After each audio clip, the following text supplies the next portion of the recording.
Bine v-am găsit, bine v-am regăsit, dragilor din Zodia Berbec, oriunde v-ați afla. Iată-ne la o nouă lectură generală, de data aceasta pentru perioada cuprinsă între 22 până pe 30 septembrie a acestui an, ce a mai rămas din această primă lună de toamnă. Așa că toți cei care aveți Soarele, Luna, Venus, ascendentul sau oricare alt aspect astral important pentru voi din harta voastră natală și care are legătură cu Zodia Berbec, această lectură este de asemenea și pentru voi. Ca de fiecare dată, nu uitați, voi sunteți stăpânii propriei voastre vieți. Deciziile și alegerile voastre fac diferența și vă construiesc propriul viitor, așa că vă rog să luați decât acele mesaje care vor rezona cu voi. Restul lăsați-le să zboare în univers, pentru că sigur sunt pentru alte energii care într-o mai mică sau mai mare măsură au legătură cu Zodia Berbec.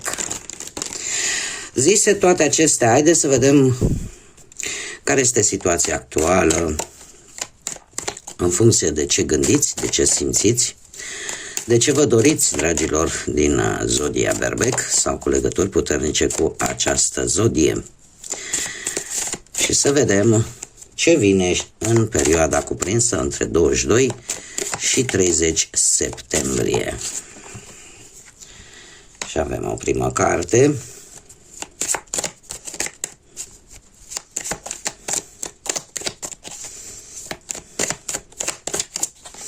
Dragilor, pentru mulți dintre voi se pregătește o călătorie. Haideți să vedem și ce alte mesaje mai vin. Orică aveți gânduri de a călători, orică vreo idee nouă vă vine și da, sunteți foarte aproape de un nou început în această perioadă, dragilor, ori pe partea finanțelor, ori pur și simplu poate pe partea profesională, legate de ceva nou, de idei noi, de mesaje care vă vin într-un mod foarte spontan. Probabil că o să primiți niște mesaje relaționate poate cu finanțele, cu munca, cu vreo călătorie în interes de muncă sau în interes de bani, de ce nu? Cert este că totul va apărea foarte spontan în această perioadă. Voi, într-un fel sau altul, să zicem că v-ați aștepta la o veste, la un mesaj, la o înștiințare, dar știți cum e, că cât de pregătiți am fi, parcă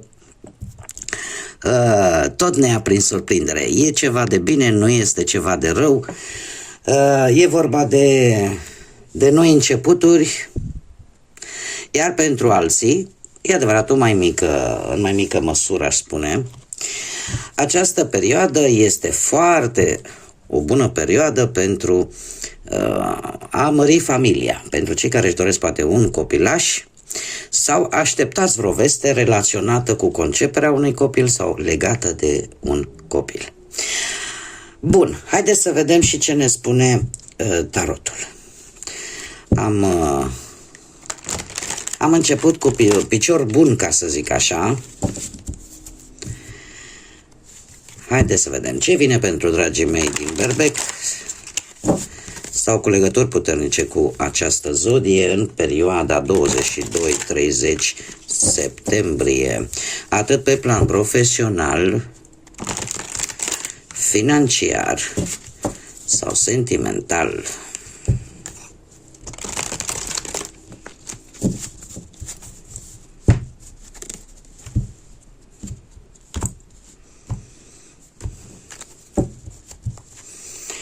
Bun. Pe plan profesional, dragilor, un început mult așteptat, dar veți, nu știu, o ușoară dezamăgire, dar care nu va dura, nu va fi ceva, ca să zic așa, foarte de o mare gravitate ca să vă întunece tot cerul, dar este vorba despre nu știu, ori obținerea pentru cei care, desigur, sunt în această situație, ori de obținerea unui nou job. Iar acest job vine la pachet și cu anumite, poate, dezamăgiri. Da? E ca și cum ai zice, cineva spune niște cuvinte. Pe planul ăsta profesional, vă spune niște vorbe care, într-un fel sau altul, o ușoară dezamăgire îți creează. Nu este ceva extraordinar de rău. Da? Nu mă înțelegeți greșit. Cert este că se anunță pentru cei care sunt în căutare de job șansa obținerii unui nou job și în această perioadă, pentru că mie mi-apare și acest 4 de bâte care vorbește de stabilitate și de posibil de, cum să spun eu, întâlniri în care tu îți vei îndeplini un obiectiv. Și cumva simți așa oarecum că cel puțin pe partea asta profesională cumva greul trece. De asemenea, pentru toți ceilalți, da, care nu sunteți, că acum nu toată lumea caută un loc de muncă, pentru toți ceilalți, aceste cărți mie îmi vorbesc de șanse, de avansări. E un mesaj pozitiv, e un mesaj care vine cu o conexiune foarte bună, nu știu, cu șefii, cu colegii, cu asociații, chiar dacă, așa cum am mai spus, există anumite cuvinte care, sau o perioadă de tranziție, e ca și cum ți-ar spune, știi, uite, se rezolvă problema ta la nivel profesional, dar mai durează un pic. Și asta vă poate dezamăgi. Dar până la sfârșitul perioadei se pare că lucrurile se stabilizează, se pare că lucrurile merg pe făgașul cel bun. E un moment în care se pare că te vei bucura. Da? Te vei bucura și eu aș spune că îți dai seama de fapt că ai trecut peste ce a fost mai greu.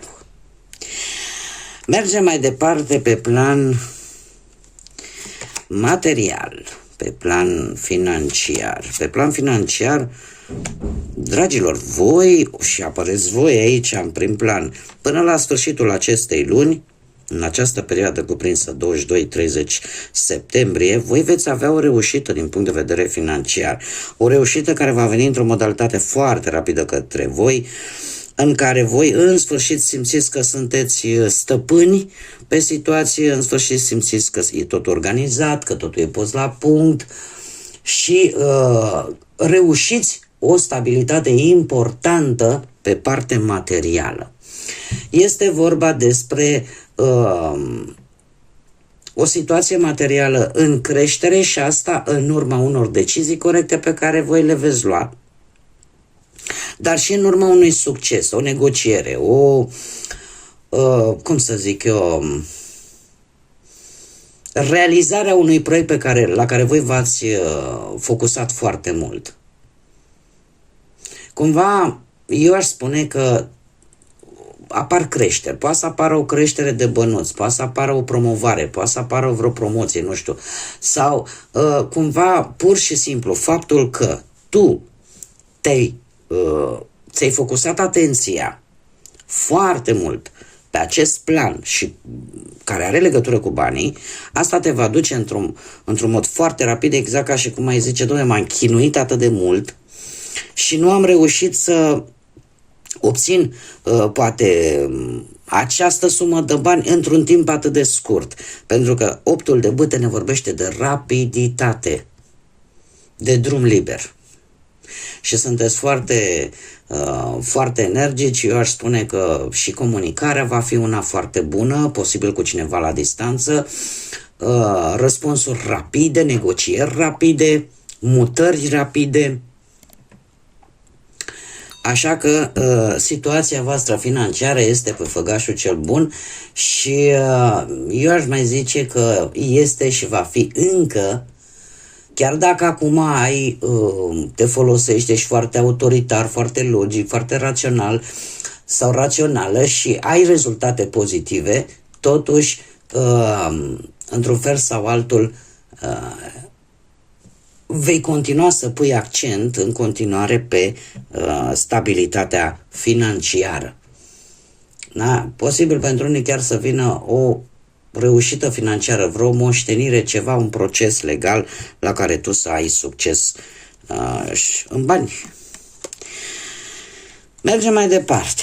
Haideți să vedem. Nu e rău deloc. Ei, uite cu partea asta sentimentală, dacă nu e albă, e neagră, știți cum e. Cei care sunteți deja într-o relație, într-o pereche, formați o pereche. Dragilor, și ca zodii avem zodii de aer, Gemeni, Balanță, Vărsător, în mod special, probabil. Nu știu de ce, dar, în mare parte, acest mesaj e pentru cei care sunteți deja într-o situație de rupere a relației. Deci, în mare parte, acest mesaj este pentru voi. De ce? Există, în primul rând, o stare de... Simțiți nevoia să vă apărați. Simțiți nevoia să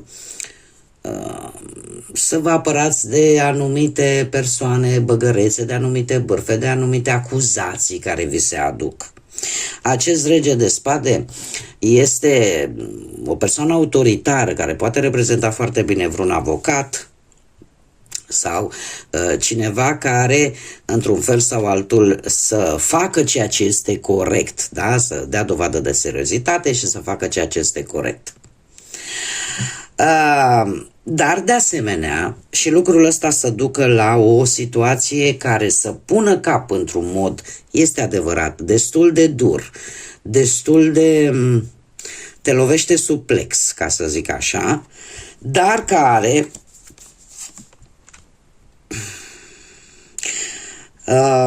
va cauza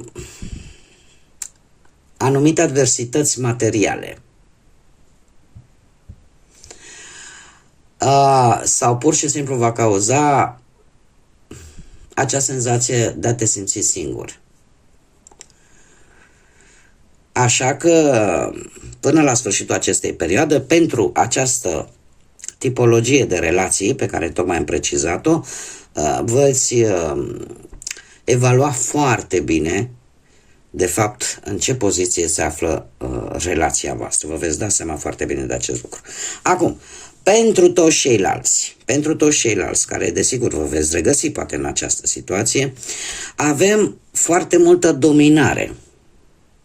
Foarte multă dominare atât din partea perechii voastre cât și din partea voastră.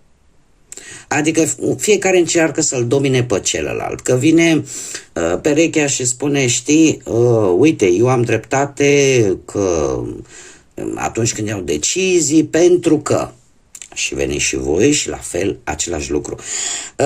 În ideea că iar tu te simți oarecum amenințat de aceste lucruri. Chiar dacă ești pe o poziție dominantă, chiar dacă, cum am mai spus, aici se repetă, e o chestie comună, anumite persoane invidioase tot își bagă nasul și destabilizează relația. Și mai ales cineva de la distanță, care poate aduce complicații serioase în relația voastră. Dacă nu se discută sincer, dacă, cum să spun eu, nu există un pic de moderație și din ce văd eu aici, de ambele părți, posibil ori această persoană de la distanță, ori toată această situație de a domina unul pe celălalt, va duce la un turn. La un turn care să aducă finalul, să aducă o separare, să aducă o ruptură în sânul relației voastre și să aducă o stare de însingurare, să aducă poate chiar și o pierdere materială, ceea ce nu este bine. Că aceste energii, și aici vreau să fac o mică paranteză, și de câte ori voi avea ocazia și la celelalte zodii, voi face această paranteză, că am avut așa o doamnă isteață, mânca mama de isteață, în care mi-a zis, dom'le, de ce vii tu să dai sfaturi atunci când ți le cere? Eu vi le spun pentru că cursul energiei este acesta. Suntem încă înaintea acestei perioade.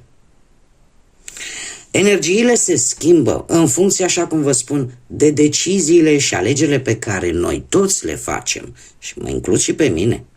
Pentru că trebuie să fim responsabili odată când luăm o decizie, nu ne asumăm consecințele acelei decizii.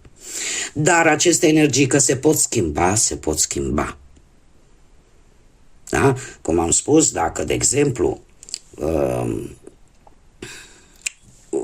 există această râcă, da, de dominare în intermediul relației și unul dintre voi lasă mai mult de la el, dacă are motive, desigur, e posibil ca acest turn să se evite.